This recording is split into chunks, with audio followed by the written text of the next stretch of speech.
to just be real honest with this. She's a Black woman. It doesn't even matter. None of that matters. None of that matters. Why? Only because of that. Because I would love to see a woman in office. We're in 3 proxy wars with some of the most powerful leaders in the world. She failed at the border, in which we have an estimation of 15 to 20 million people illegally into this country.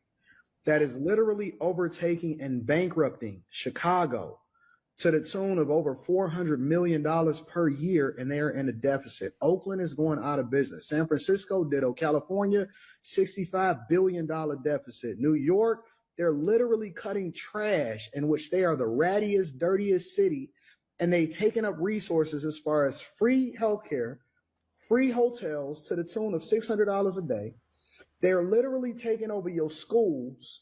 Your taxpayer dollars are going to fund the migrant crisis. She was supposed to be in charge of this. We have a failing economy. Every single day I see people getting on the internet talking about $30 an hour is the new minimum wage because inflation is fucking out of control. At one point, it was at almost 10%, depending on what city that you in.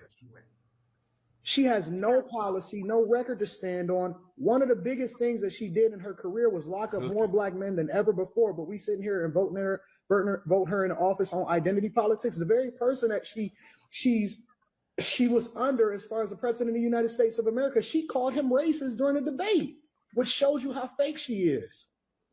And the only thing that we can stand on from a policy perspective is whether or not she's Black and she's a woman. We did that during the Obama administration, and he didn't do anything for Black people. As a matter of fact, y'all complain because the only person that he did, or the only group of people that he really stood for, is the alphabet community, and that's his landmark thing that he's still standing on today.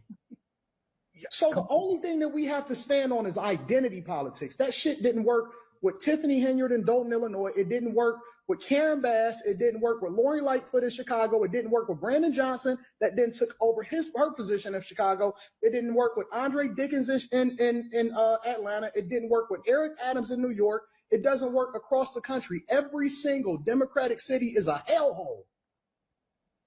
And we sitting here talking about identity politics?